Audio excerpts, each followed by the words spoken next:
భీష్ముడి గెటప్ వేశాం ఈరోజు రామారావు గారికి.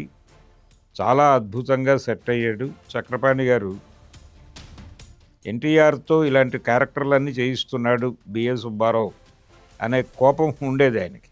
'రాజు పేద' సినిమాలో నటుడిగా ఎన్టీఆర్ ఏమిటి అనేది అర్థమవుతుంది.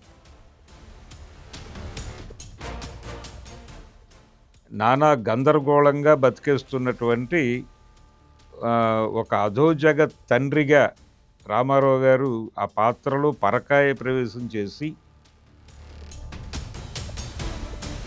మార్క్ ట్వైన్ నవలలన్నీ కూడా విపరీతమైనటువంటి పాఠక ఆదరణ పొందినటువంటి నవలది. నేనే రాజుగారి కుమారుణ్ణి అని చెప్తాడు. చెబితే ఈ సైన్యాధ్యక్షుడు అంగీకరించడు.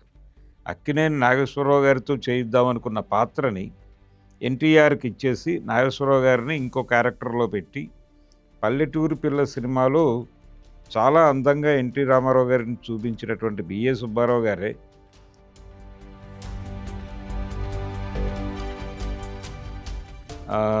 కొడుకు అడుక్కుంటుంటే ఆ బొచ్చలో నుంచి డబ్బులు తీసుకెళ్ళి తాగేసేంత క్రూయల్ క్యారెక్టరు నువ్వెలా యాక్సెప్ట్ చేశావు అని చెప్పి రామారావు గారిని ఆయన కోపడ్డాడు. రామారావు గారి కూతురుగా నటించినటువంటి నటితో ఆయన హీరోగా సినిమా చేయటం, ఆ తర్వాత ఆ అమ్మాయి కూతురుతో కూడా హీరోగా చేయటం. అలా రామ్మోహన్ రావు గారి అనువాదం 'రాజు పేద' చదివిన తర్వాత నేను 'రాజు పేద' అనేది సినిమాగా చూశాను.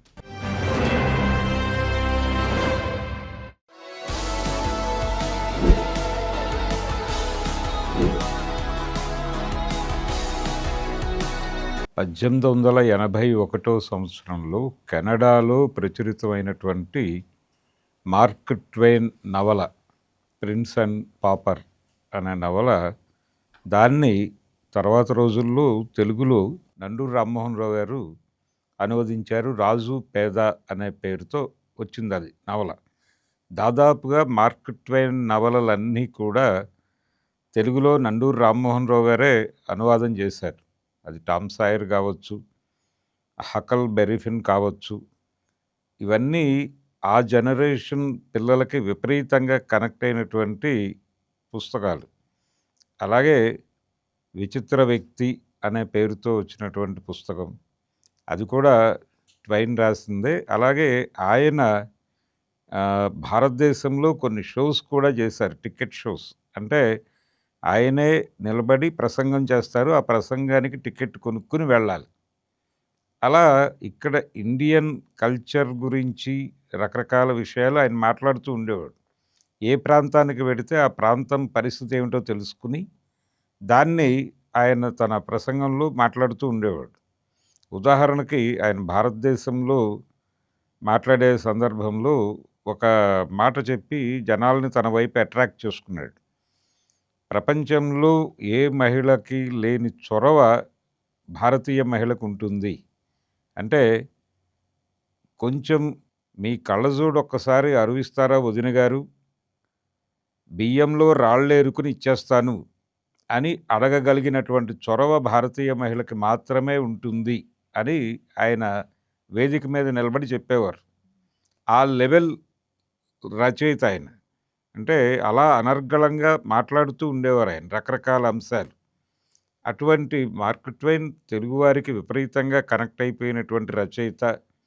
ఒక రకంగా ఆయన ఇంటి పేరు నండూరేమో అనుకునేంతగా నండూరి రామ్మోహన్ రావు గారు ఆయన్ని జనంలోకి తీసుకెళ్ళిపోయారు. అలా రామ్మోహన్ రావు గారి అనువాదం 'రాజు పేద' చదివిన తర్వాత నేను 'రాజు పేద' అనేది సినిమాగా చూశాను. నిజానికి ఆ సినిమా 1954లో బిఏ సుబ్బారావు గారు నిర్మించారు. ఆయనే దర్శకుడు కూడా. ఆ సినిమాలో ఎన్టీ రామారావు గారు యాక్ట్ చేశారు. ఎన్టీ రామారావు గారికి అప్పటికే గ్లామర్ హీరోగా ఒక ఇమేజ్ వచ్చేసింది. తెలుగులో ఒక రకంగా సూపర్ స్టార్ ఇమేజ్తో ఉన్నాడు ఆయన అప్పటికి. 'పాతాళ భైరవి' రిలీజ్ అయిపోయిన తరువాత దశ ఇదంతా. కాబట్టి అప్పటికి ఆయన సిల్వర్ జూబ్లీ సినిమాలతో ఉన్నాడు. అది 'పాతాళ భైరవి' కావచ్చు, లేకపోతే 'పెళ్లి చేసి చూడు' కావచ్చు, ఈ సినిమాలన్నీ రిలీజ్ అయ్యి ఎన్టీ రామారావు గారి హవా నడుస్తున్న టైం అది. 'పల్లెటూరి పిల్ల' సినిమాలో చాలా అందంగా ఎన్టీ రామారావు గారిని చూపించినటువంటి బిఏ సుబ్బారావు గారే ఈ 'రాజు పేద' సినిమాలో ఒక గ్లామర్ రోల్‌లో ఎన్టీఆర్‌ని పెట్టారు. అంటే పాత్ర ఏమిటి అనేది నాకు హీరో పాత్రే గావాలి. నేను సూపర్ స్టార్‌ని ఇలాగే నటించాలి. నేనిలా ఉండాలి అనేది కాదు. ఆ క్యారెక్టర్ నచ్చిందాయనకి. జాన్ కాంటీ అనే పేరుతో ఉంటుందది ఒరిజినల్‌లో. కానీ ఇక్కడ తెలుగు సినిమా కాబట్టి ఆయన పేరు మార్చారు. పోలిగాడు అని బెట్టారు. అయినప్పటికీ ఆ క్యారెక్టర్ చేశాడాయన. చేస్తూ ఎలాంటి క్యారెక్టర్ అంటే అది కొడుకు అడుక్కుంటుంటే, ఆ కొడుకు అడుక్కున్నటువంటి బొచ్చెలో నుంచి డబ్బులు లాక్కెళ్ళి తాగేసేటువంటి ఒక తండ్రి పాత్ర. ఆ తండ్రి పాత్రని ఆయన అంగీకరించాడు. అంటే అధోజగత్ ప్రపంచం అంటాం మనం. స్లమ్ముల్లో బతికేటువంటి ఒక జీవి. ఆయన చాలా అరాచకంగా ఉంటాడు. చాలా అరాచకంగా ఉంటాడు. ఇంట్లో భార్యని, పిల్లల్ని అందరినీ వేధిస్తూ ఉంటాడు. తను కష్టపడుతూ ఉంటాడు. ఆ కష్టానికి ఫలితం దక్కట్లేదు అనేటువంటి కోపము, చిరాకు, పిల్లల్ని, భార్యని సరిగా చూసుకోలేకపోతున్నాను అనే కోపం, ఇవన్నీ కలిసి ఒక కోపిష్టిగా మార్చేసి, భార్య పిల్లల మీదకి దాన్ని ప్రదర్శిస్తూ ఉంటాడాయన. బయట ఎవరి మీద ప్రదర్శించే అవకాశం లేక. ఇంట్లో భార్య పిల్లల్ని కొట్టడం, చిరాకు పట్టడం ఇలా చేస్తూ ఉంటారు. ఈ లక్షణాలన్నీ పుష్కలంగా ఉన్నటువంటి పాత్రే ఈ పోలిగాడి పాత్ర. John Canty character. ఈ పాత్రకి ఒక కుమారుడు ఉంటాడు. ఒక కూతురు ఉంటుంది. అలాగే ఆ కుమారుడిని పోలిన పోలికలతో రాజుగారి కొడుకు ఉంటాడు. ఆ రాజుగారి కొడుకు, ఈ దొంగ కొడుకు దాదాపుగా ఒకే పోలికలతో ఉండటం అనేది నవలలో ట్విస్ట్. ఈ సినిమాలో ట్విస్ట్ కూడా అదే. అలా వీళ్ళిద్దరూ అనుకోకుండా ఒకసారి ఎదురు బెదురు అవుతారు. అయినప్పుడు నువ్వేంటి నాలాగా ఉన్నావు అని రాజుగారి కుమారుడు అనుకుంటాడు. అనుకుని అడుగుతాడు. అడిగి మనం ఒక్కసారి నీ జీవితం చూడాలనుంది నాకు. కాబట్టి నేను నీలాగా బయటికెళ్ళిపోతాను. నీలాగా మారిపోయి బయటికెళ్ళిపోతాను. నువ్వు నాలాగా మారిపోయి ఇక్కడుండు. అంటే రాజప్రాసాదంలో నువ్వుండు యువరాజుగా. నేను వెళ్ళి బయట ప్రపంచం ఏమిటో తెలుసుకొని వస్తాను. ఎందుకంటే బయట ప్రపంచం నాకు తెలియకుండా పెంచారిక్కడ. రేపొద్దున నేను పరిపాలించాలి. పరిపాలించాలంటే నాకు ప్రపంచం తెలియాలి గదా! అందుకని నేను ఈ అవకాశాన్ని వినియోగించుకొని నీలాగా ఆ పోలిగాడి కొడుకుగా వెళ్తా బయటికి. వెళ్ళి ప్రపంచం చూసి వస్తా. నేనొచ్చే వరకు నువ్వు ఉండిక్కడ అని చెప్పి, నువ్వు ఇక్కడ రాజభోగాలు అనుభవించొచ్చు. నిన్ను ఎవరు ఏమీ అనరు. నువ్వు పాటించవలసిన పద్ధతులివి అని కొంత ట్రైన్ చేసి వెడతాడు.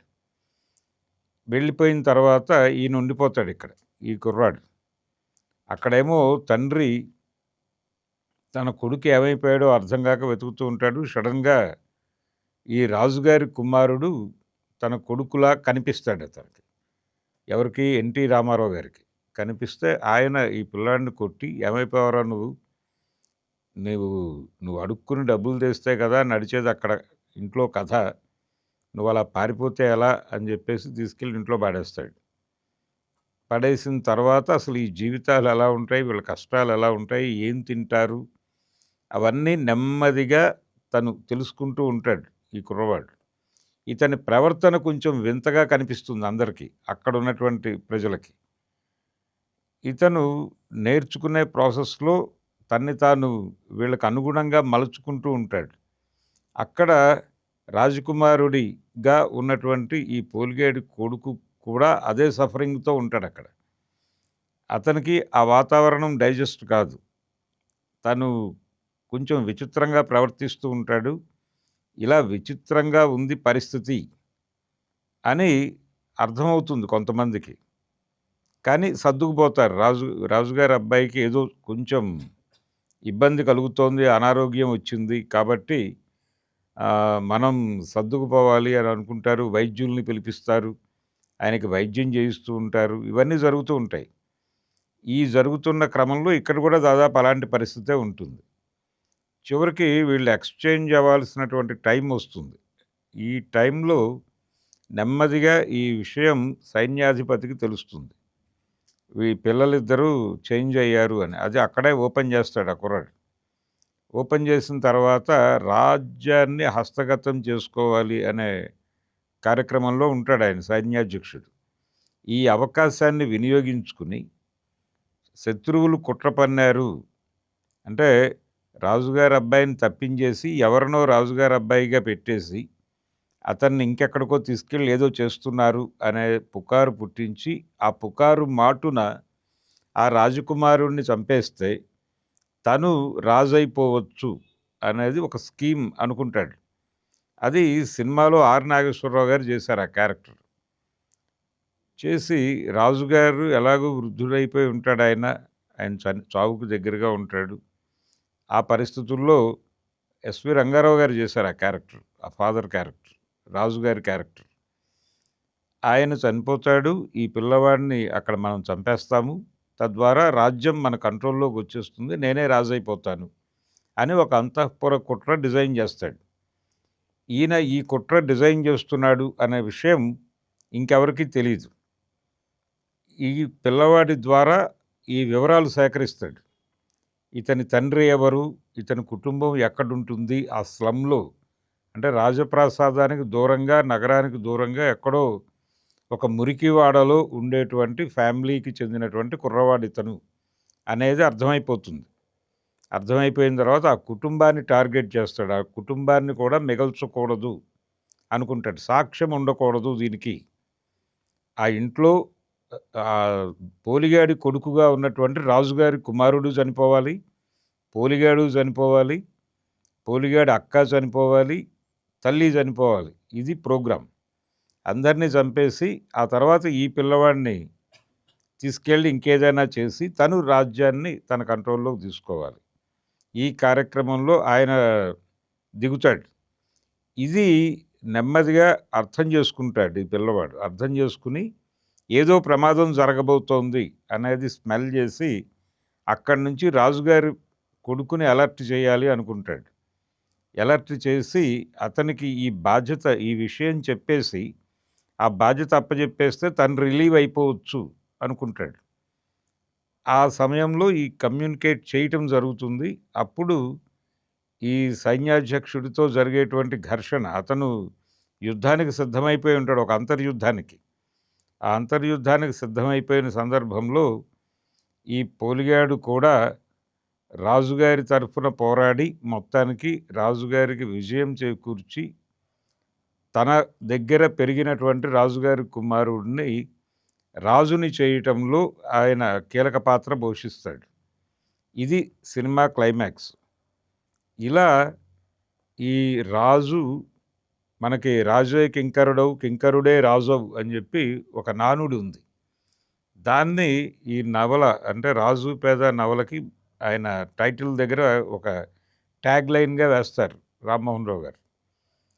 అది దాదాపు సినిమాలో కూడా వాడారు అదే పద్ధతి. అలా ఈ సినిమాలో నవలలో లేనటువంటి పాత్రలు కూడా కొన్ని కల్పించారు. అలా కల్పించిన పాత్రల్లో రేలంగి గారు చేసినటువంటి పాత్ర. అది ఒక వీరుడి పాత్ర రేలంగితో చేయించటం అనేది బిఏ సుబ్బారావు గారి సాహసం. అతనికి జేబులో బొమ్మ ఉంటుంది. ఆ బొమ్మ ఉంటే అతను ఏదైనా చేయగలడు. అది పిల్లల్ని అట్రాక్ట్ చేయటం కోసం పెట్టినటువంటి ఎలిమెంట్. ఆ జేబులో బొమ్మ జేజేలా బొమ్మ అని ఒక పాట ఘంటసాల గారు పాడారు. రాజేశ్వరరావు గారు మ్యూజిక్ డైరెక్టర్ ఆ సినిమాకి. ఆ పాట జనాలకు విపరీతంగా కనెక్ట్ అయింది. ఆ బొమ్మ జేబులో ఉంటే అతను ఏదైనా చేయగలడు. ఆ బొమ్మ గనక అతని దగ్గర నుంచి ఎవరైనా లాక్కుంటే అతను ఒక్కసారి బలహీనుడైపోతాడు. అలా ఆ బొమ్మ పెట్టి రేలంగితో చేయించినటువంటి కామెడీ అలాగే సాహసాలు అవన్నీ కూడా ఆ జనరేషన్ యూత్‌ని పిల్లల్ని విపరీతంగా అట్రాక్ట్ చేసింది. దాని వ్యూహం అదే. పినిశెట్టి శ్రీరామ్మూర్తి గారు మొట్టమొదటిసారి సినిమాలకి రచన చేసింది కూడా ఈ సినిమాతోనే. ఈ 'రాజు పేద' అనే సినిమాతోనే. నవల ఉంది. ఆ నవలని యాజ్ ఇట్ ఈజ్‌గా అడాప్ట్ చేశారు. తర్వాత తమిళ్‌లోకెళ్ళింది ఆ సినిమా. ఆ తర్వాత హిందీలో రీమేక్ అయింది. ఇన్ని భాషల్లోకి వెళ్ళినప్పటికీ అది జనాల్ని అదే ఫార్మెట్‌తో, అదే ఫార్ములాతో అట్రాక్ట్ చేసింది. 'బిఏ సుబ్బారావు' గారు డిజైన్ చేసిన పద్ధతిలోనే. ఈ సినిమాలో 'ఎన్టీ రామారావు' గారికి కొంచెం మసిపూసి, ఆయన్ని సాధ్యమైనంత డీగ్లామర్‌గా చూపించటం. ఒకవైపు హీరోయిన్‌లతో డాన్సులు చేస్తూ, కొంత అంటే రాజకుమారుడిగాను, ఒక వీరుడిగాను నటిస్తూ, సడెన్‌గా ఇలాంటి క్యారెక్టర్ చేయటం. ఇది చక్రపాణి గారు లాంటి వాళ్ళకి చాలా కోపం తెప్పించినటువంటి సందర్భం. నీకు జనంలో ఒక ఇమేజ్ ఏర్పడుతోంది. నువ్వేమిటి ఇలాంటి క్యారెక్టర్లు చేసావు? పెళ్ళైపోయి ఒక కూతురు, కొడుకు, ఒక సంసారం. ఆ సంసారం నడపలేక నువ్వు దొంగతనాలు చేస్తూ, కొడుకు అడుక్కుంటుంటే ఆ బొచ్చలో నుంచి డబ్బులు తీసుకెళ్ళి తాగేసేంత క్రూయల్ క్యారెక్టర్ నువ్వెలా యాక్సెప్ట్ చేశావు అని చెప్పి రామారావు గారిని ఆయన కోప్పడ్డాడు. ఆ తర్వాత కూడా 'బిఏ సుబ్బారావు' గారు ఇలాంటి సాహసాలే చేయించాడు ఎన్టీఆర్‌తో. 'భీష్మ' అనే సినిమా తీశాడాయన.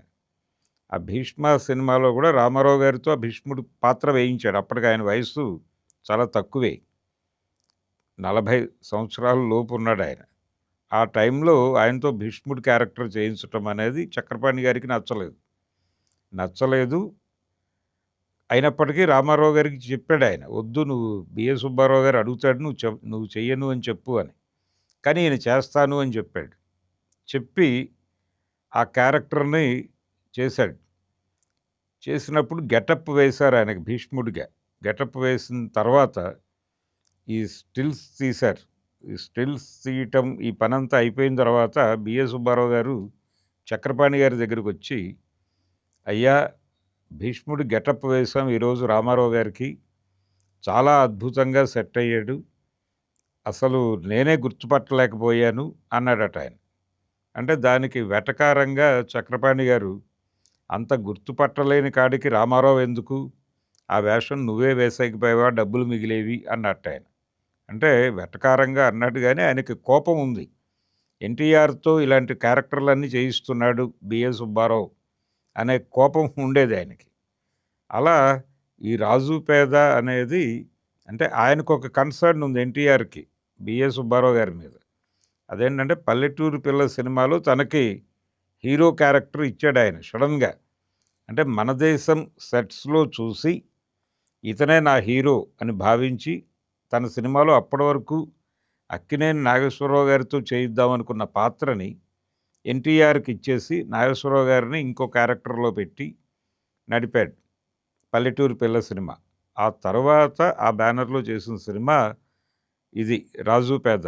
'రాజు పేద' సినిమాలో నటుడిగా ఎన్టీఆర్ ఏమిటి అనేది అర్థమవుతుంది. ఆయన ఆ స్థాయికి వెళ్ళిపోయి ఒక స్లమ్‌లో నిజంగానే ఈ కుటుంబ సమస్యలతోనూ, బయట సమాజం తాలూకా సమస్యలతోనూ సతమతమయ్యి, బతుకు తెరువు కోసం దొంగతనాలు చేస్తూ, నానా గందరగోళంగా బతికేస్తున్నటువంటి ఒక అధోజగత్ తండ్రిగా రామారావు గారు ఆ పాత్రలో పరకాయ ప్రవేశం చేసి నటించిన తీరు చాలా అద్భుతంగా ఉంటుంది. ఇప్పుడు చూసిన యూట్యూబ్‌లో అవైలబుల్‌గానే ఉందది. చూస్తే చాలా ఆశ్చర్యం వేస్తుంది. ఈ సినిమాలో ఆయన కూతురు పాత్రలో నటించినటువంటి నటి అమ్మాజీ గారు. ఆవిడ తర్వాత జయశ్రీగా పేరు మార్చుకున్నారు. పేరు మార్చుకుని 'దైవబలం' అనే సినిమాలో రామారావు గారి పక్కన హీరోయిన్‌గా కూడా చేసిందావిడ. ఆ తర్వాత ఆవిడ కుమార్తె జయచిత్ర. ఆవిడ 'మా దైవం' అనే సినిమాలో రామారావు గారి పక్కన హీరోయిన్‌గా చేసింది. అంటే రామారావు గారి కూతురుగా నటించినటువంటి నటితో ఆయన హీరోగా సినిమా చేయటం, ఆ తర్వాత ఆ అమ్మాయి కూతురుతో కూడా హీరోగా చేయటం. ఇదొక విచిత్రమైనటువంటి అంశం 'రాజు పేద' సినిమాకి సంబంధించి. ఇలా అనేక ప్రత్యేకతలు ఉన్నటువంటి సినిమా 'రాజు పేద'. ఇది మార్క్ ట్వైన్ నవల. ఆయన అది మొదట కెనడాలో వచ్చాయి, తర్వాత అమెరికాలో అచ్చయింది. 1882లో అది అమెరికాలో అచ్చయింది. అంతకుముందు ఒక 1 ఇయర్ బిఫోర్ అది కెనడాలో వచ్చయింది. విపరీతమైనటువంటి పాఠక ఆదరణ పొందినటువంటి నవలది. ఆ నవల తెలుగు పాఠకులకి దగ్గర చేసినటువంటి నండూరి రామ్మోహన్ రావు గారు ఈ సినిమాకి అడాప్ట్ అయ్యే టైంకే ఆంధ్రపత్రికలో సీరియల్‌గా వచ్చిందది. రామ్మోహన్ రావు గారు ఈ అనువాదపు నవలలన్నీ కూడా ఆంధ్రపత్రికలో సీరియల్‌గా రాశారు. ఆయన ఆంధ్రపత్రిక ఎంప్లాయ్ అప్పుడు. అలా ఆ సీరియల్‌గా వస్తుండగానే దానికి విపరీతమైన పాఠక ఆదరణ దొరికింది. ఈ పాఠక ఆదరణ దొరికిన తర్వాత ఆ సందర్భంలో చదివినప్పుడు దాన్ని తెరకెక్కించాలి అని ఆయనకు అనిపించింది సుబ్బారావు గారికి. అలా మొదలైనటువంటి ఆలోచన కార్యరూపం దాల్చి 54లో జూన్ 25వ తారీఖు రిలీజ్ అయింది ఆ సినిమా. 72 సంవత్సరాల క్రితం విడుదలైనటువంటి సినిమా ఇది. కొంచెం అంటే ఆ రోజుల్లో సినిమా తీసిన పద్ధతి బ్లాక్ అండ్ వైట్ అనిపించినప్పటికీ కూడా టేకింగ్ చాలా మోడర్న్‌గా ఉంటుంది సినిమా. ప్రతి సీను కొంచెం ఓవర్ డ్రామాటిక్‌గా అనిపిస్తుంది కానీ కొన్ని సన్నివేశాలు మోడర్న్‌గానే తీశాడాయన.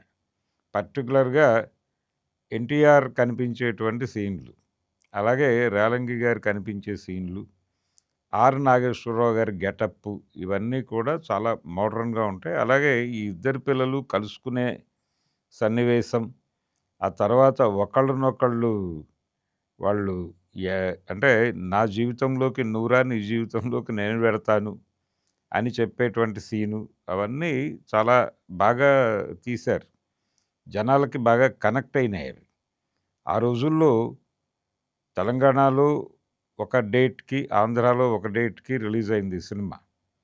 రిలీజ్ అయ్యి 2 ప్రాంతాల్లో కూడా ప్రేక్షక ఆదరణ పొందింది. అప్పటికింకా ఉమ్మడి రాష్ట్రం ఏర్పడలేదు.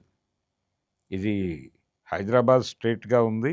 అక్కడ ఆంధ్ర రాష్ట్రంగా మొదలైన ప్రయాణం. ఆ సందర్భంలో వచ్చినటువంటి సినిమా ఇది. అంటే ఆయన గ్లామర్ పాత్రలు మాత్రమే కాదు, ఏ రకమైన క్యారెక్టర్ అయినా చేయగలడు ఎన్టీఆర్ అనటానికి 'రాజు పేద' సినిమా ఒక సింబల్. ఆ తర్వాత అదే బ్యానర్‌లో చేసినటువంటి 'భీష్మ'. అలాగే ఆయన సొంత సినిమాల్లో ఆయన కీచకుడు పాత్ర కూడా వేసేసాడు. 'విరాట పర్వం' సినిమాలో ఆయన కీచకుడు వేయటం, అలాగే 'సతీ సావిత్రిలో' యమధర్మరాజు పాత్ర వేయటం, 'దానవేరు సూరకర్ణ'లో ఆయన దుర్యోధనుడిగా అంతకుముందే వేశాడు నిజానికి 'కృష్ణపాండవీయంలో'. దానికంటే ముందు ఆయన రాముడి పాత్ర చేయటానికన్నా ముందు రావణ పాత్రే చేశాడు 'భూకైలాస్' సినిమాలో. ఆ తర్వాతే ఆయన తమిళ సంపూర్ణ రామాయణంలో రాముడిగా కనిపించాడు. ఆ తరువాత ఆయన చెయ్యనటువంటి పౌరాణిక పాత్ర అంటే పురాణాల ప్రకారము వీళ్ళు దుష్ట స్వభావం కలిగిన వారు అని చెప్పినప్పటికీ దాంట్లో ఒక చిన్న డీకోడింగ్ ప్రోగ్రామ్ పెట్టేవాడు ఆయన. ఆ క్యారెక్టర్ లోతుల్లోకి వెళ్ళి దాన్ని అర్థం చేసుకుని దాన్ని ప్రజల ముందు పోర్ట్రేట్ చేయటం. ఈ పద్ధతి అనుకున్న తర్వాత ఆయన చేసిన సినిమా 'సీతారామ కళ్యాణం'. అందులో వాంటెడ్‌గా హర్నాథ్‌ని రాముడిగా తీసుకుని తను రావణుడిగా నటిస్తూ తనే డైరెక్ట్ చేశాడు ఆ సినిమాని ఎన్టీఆర్. ఆయనే డైరెక్ట్ చేశారు, ఆయనే ప్రొడ్యూసరు. ఆ సినిమాలో హీరో క్యారెక్టర్‌కి హర్నాథ్‌ని తీసుకుని రాముడిగా, తాను ప్రపంచమంతా విలన్ అనుకునేటువంటి రావణ పాత్రని తాను పోషించటం. ఆయనకి రావణ పాత్ర మీద ప్రత్యేకమైన అభిమానం ఉండేది. ఆ అభిమానానికి కొలమానం ఏమిటి అనేది ఆయన తర్వాత 'శ్రీరామ పట్టాభిషేకం' అనే సినిమాలో ఎస్టాబ్లిష్ చేశారు. అలా ఏ పాత్ర అయినా ఏమాత్రము సంకోచం లేకుండా పోషించి ప్రేక్షకుల్ని మెప్పించటమే తన కర్తవ్యంగా భావించినటువంటి నటుడు ఎన్టీ రామారావు గారు. ఆయన నటించినటువంటి 'రాజు పేద' సినిమా 72 సంవత్సరాలు పూర్తి చేసుకుంది. ఈ 'రాజు పేద' సినిమాలో ఒక ఇంట్రెస్టింగ్ ఎలిమెంట్ ఏంటంటే వీళ్ళిద్దరూ కలుసుకోవటం. అతను గేట్ దగ్గర తచ్చాడుతూ ఉంటాడు. అతను నిజానికి రాజకుమారుడిని చూసి ఇతనేమిటి మనలాగే ఉన్నాడు అనుకుంటూ ఉండగా రాజభటులు అతన్ని కొట్టబోతారు. కరెక్ట్‌గా ఆ టైంలో రాజకుమారుడు ఇతన్ని గమనిస్తాడు. గమనించి అతనికి కూడా డౌట్ వస్తుంది. వీడు నాలాగా ఉన్నాడేమిటి అని. గమనించి భటుల్ని కోప్పడి అతన్ని లోపలికి పిలుస్తాడు. పిలిచి తన గదిలోకి తీసుకెళ్ళిన తర్వాత తను అద్దం ముందు నిలబడి చూసుకుని, ఆ తర్వాత ఇతన్ని చూసి, ఇతనికి తన గెటప్ వేసి చూసుకుని, అప్పుడు ఈ నిర్ణయం తీసుకుంటాడు. "నువ్వు ఇక్కడుండు, నేను వెడతాను" అని. అలాంటి నిర్ణయం తీసుకొని వెళ్ళిపోయిన తర్వాత ఇక్కడ ఒరిజినల్ నవలలో కూడా ఈ సీన్ చాలా ఇంట్రెస్టింగ్‌గా రాస్తాడాయన. ఆ తర్వాత ఇతను జాన్ కాంటీ దగ్గరికి, అదే పోలిగాడి క్యారెక్టర్ దగ్గరికి వెళ్ళిపోతాడు. రాజుగారి కుమారుడు. ఇతను పోలిగాడి కొడుకు ఇక్కడ ఉండిపోతాడు రాజకుమారుడిగా. హెన్రీ రాజు మరణించిన తర్వాత రాజముద్ర అవసరం అవుతుంది. ఆ రాజముద్ర ఎక్కడుందో రాజకుమారుడికి మాత్రమే చెప్తాడాయన. రాజకుమారుడిని అడుగుతారు, "బాబు రాజముద్ర కావాలి, నువ్వు పట్టుకురా" అని అడుగుతారు. అడిగితే ఇతనికి తెలీదు, ఇతనికి చెప్పడాయన ఆ పిల్లాడు. దాంతో ఇతనికి తెలీదు. ఏమైపోయింది ఆ ముద్ర అనుకుంటూ ఉంటాడు. ఇతనికి పిచ్చి పట్టింది అనే ప్రచారం చేసి ఇతన్ని కంట్రోల్లోకి తీసుకునే ప్రయత్నం చేస్తాడు. అప్పుడు బయటపడుతుంది ఇతను రాజుగారి కొడుకు అయ్యుండకపోవచ్చు అని. తను చెప్పేసుకుంటాడు ఎలాగూ. ఈ ప్రయత్నంలో ఈ హడావిడి జరుగుతున్న టైంలో ఒరిజినల్ అక్కడ పోలిగాడి దగ్గర ఉన్నటువంటి రాజుగారి కుమారుడు వస్తాడు ప్రసాదానికి. వచ్చిన తర్వాత నేనే రాజుగారి కుమారుణ్ణి అని చెప్తాడు. చెబితే ఈ సైన్యాధ్యక్షుడు అంగీకరించడు. "నువ్వు కాదు" అంటాడు. అయితే నేనే అని చెప్పి, రాజముద్ర ఎక్కడుందో అతనికి తెలుసా అని అడుగుతాడు. చెప్పలేకపోయాడు అని చెప్పి మిగిలిన వాళ్ళందరూ చెప్తారు. చెప్పలేకపోయాడు కదా, అది ఎక్కడుందో నాకు తెలుసు, నేను వెళ్ళి తీసుకొచ్చి ఇస్తాను, అప్పుడైనా మీరు నమ్మండి నన్ను, నేనే రాజుగారి కుమారుణ్ణి అని చెప్పి. అలా వెళ్ళి అది తీసుకొచ్చి, రాజముద్ర తీసుకొచ్చి అందరికీ చూపించి, అంటే అతను కూడా చెప్తూ ఉంటాడు, నేను కాదు అతనే రాజు, అతనే రాజుగారి కుమారుడు అని చెప్పి ఈ పోలిగాడి కొడుకు చెప్తూ ఉంటాడు. కానీ ఈ సైన్యాధ్యక్షుడు అతని స్కీమ్ వేరు, ఇతన్ని విడిగా చంపేయాలనుకుంటాడు కాబట్టి ఇతన్ని డినై చేసే ప్రయత్నం చేస్తాడు బలంగా. కానీ ఏదో కుట్ర జరుగుతోంది అని అర్థమవుతుంది రాజుగారి కుమారుడికి.